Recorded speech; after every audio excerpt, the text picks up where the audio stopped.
Welcome to Spagtastic. In this lesson we are going to be making compound words. This is a level 2 skill.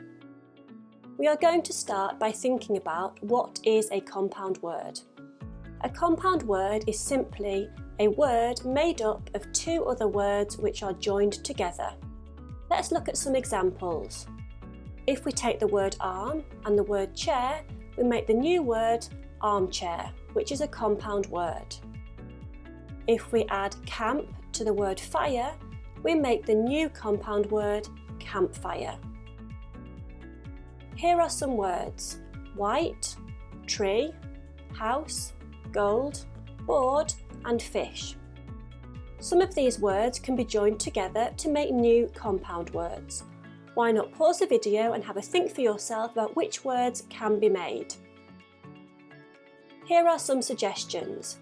If we join white and board together, we make the compound word whiteboard. If we join tree and house together, we make the compound word treehouse.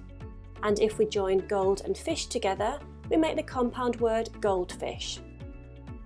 Here is a summary of our learning. Compound words are formed when two words are joined together to make a new word.